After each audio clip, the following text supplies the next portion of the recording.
On the map of Middle-earth, the largest fonts are given to the large regions, for example, Gondor, Rohan, Rhovanion, Eriador, Mordor, and a few others. Slightly smaller are the names of sub-regions, but most sub-regions are actually quite small, with the exception of two of them in southern Eriador. One of these regions is Minhiriath, and if you knew nothing about the place, you might think it was a kingdom or a well-settled land. However, it's the complete opposite. So in this video, we're talking about Minhiriath, the empty land. Looking at the map, you can see that Minhiriath is a relatively large region in southern Eriador. Its rough borders are the sea in the west, the river Baranduin in the north, the river Gwathlo in the south, and the road known as the Greenway in the east. It only has two geographical points of interest. One is the town of Tharbad, located on the Greenway and the river Gwathlo. The other is the small forest that is named as Erin Vaughan, on a cape that extends out into the sea. But even though Minhiriath is seemingly far from anything important, that was not always the case, and as you might imagine, the land was not always empty. At the start of the Second Age, most of southern Eriador was covered in large forests. This included Minhiriath, as well as its neighbouring region of Enedwaith. These woods were not empty. In them dwelt a people of men who were related to the House of Haleth that dwelt in Brethil in the First Age. These people extended from central Eriador all the way to the river Anduin in the east.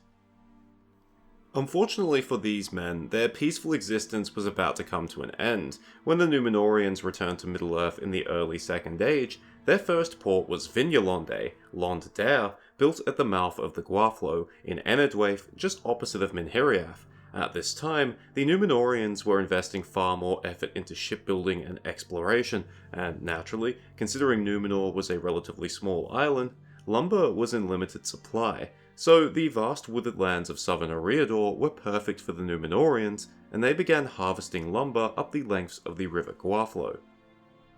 The Númenóreans were not careful in their approach, and the deforestation of both Enedwaith and Minhiriath began to accelerate.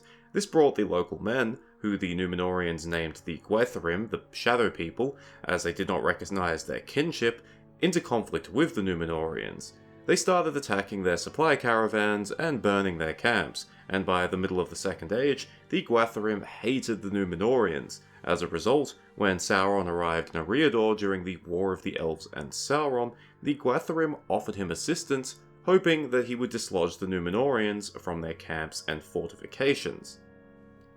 But Sauron was indiscriminate in his destruction. He did not launch a full-scale assault on the Númenóreans, his attention was focused on the elves, but in his attempts to attack them, he ordered the forests set alight. Thus, what remained of the forests in Enedwaith and Minhiriath were consumed by fire. Their homelands completely destroyed, the Gwaithrim fled in every direction.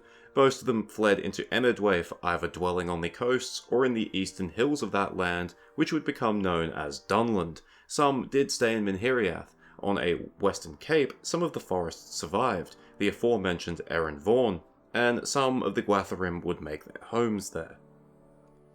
So, following the War of the Elves and Sauron, Minhiriath looked completely different, vast plains and grasslands instead of forests. But even though the Gwaithrim fled, the land was not empty. Númenóreans began to settle in Eriador, and middlemen, either of Haladin or Baorian origin, settled in Minhiriath, where they would seemingly adopt Númenórean culture. When Númenor was destroyed at the end of the Second Age, Minhiriath would become part of the newly created Kingdom of Arnor, and the Gwathlo would become its southern border. The town of Tharbad probably already existed at this time, but at the creation of the Realms of Exile, it was fortified and a bridge was constructed across the river. When Arnor split into three kingdoms in the 9th century, Minhiriath would make up a large part of the Kingdom of Cardolan. The Dunedain elite of Cardolan seemingly mostly lived in the north of the kingdom, around the Barrow Downs, and possibly in Tharbad, so Minhiriath was still probably mostly settled by middlemen. How loyal they were to Cardolan is never said, but the kingdom is never said to have had problems with rebellion such as Rhudaur did. Unfortunately, just as the middle of the Second Age would bring great destruction to Minhiriath, the middle of the Third Age would do the same. In 1409, Cardolan was invaded by Angmar and was ravaged.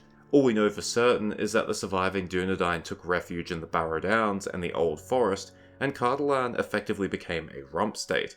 How badly Minhiriath was affected by Angmar's invasion is never stated. Given the vastness of the region and that most of Angmar's forces would have then turned to focus on Arthedain, it's probable that most people survived there. That said, Minhiriath was probably now mostly independent, sure, officially part of Arnor, but no longer truly under the influence of a Prince of Cardolan or a King of Arthedain. Although, realistically, it doesn't really matter, because in 1636, only 200 years later, the Great Plague struck. It reached Tharbad, and from there it spread into Minhiriath and the rest of Cardolan. We're told, quite bluntly, that almost everyone died. The Dunedain in the Barrow Downs and the Old Forest perished, and Minhiriath was left almost entirely deserted. As far as we know, the only remnant of civilization remained in Tharbad. The joint Arnor-Gondor garrison no longer existed, and for all intents and purposes, Tharbad now existed as an independent town. But Tharbad did not have a prosperous history after that. The road, the earthworks, the bridge, they all required maintenance, and now that the Dunedain were mostly gone, the local men did not have the required expertise. The town, the bridge, and the road all began to fall into ruin. That said, the town survived almost to the War of the Ring. It was in 2911 when the fell winter hit, and in the following year, devastating floods affected both Enedwaith and Minhiriath. In these floods, Tharbad was finally ruined, and Minhiriath was finally deserted. A truly empty land. Well, it was about as empty as a land could be. We're told that the men who dwelt in Erin Vaughn survived, living as they always had as secretive hunters. We're also told that when the Nazgul passed through, the occasional fugitive or lonely man was forced to flee, so maybe a few hermits or families did live in places scattered throughout the land. The land also did experience some traffic along the Greenway, but mostly Saruman's spies who were moving between the Shire and Isengard, or lone travellers like Boromir or Gandalf. However, it's very much clear that civilization as a whole had ceased to exist in Minhiriath. There were no villages, no towns, and one could presumably pass through the entire land without encountering anyone at all. But there was one positive, I guess. Nature also started to recover. Left as vast plains following the War of the Elves and Sauron, by the time of the War of the Ring, scattered woodlands had started popping up again across Minhiriath. Also, around Tharbad, the old marshlands and fens had also recovered. This, however, made the journey north perilous, and depending on your opinion on swamps, it might not be a good thing. Like many other places, it's probable that Minhiriath was resettled again after the refounding of Arnor as part of the reunited kingdom in the Fourth Age. As Gandalf said, there was plenty of empty space in Eriador for people to settle in, and that there would soon be fields where there once was wilderness. I don't think this applies to anywhere better than it does to Minhiriath.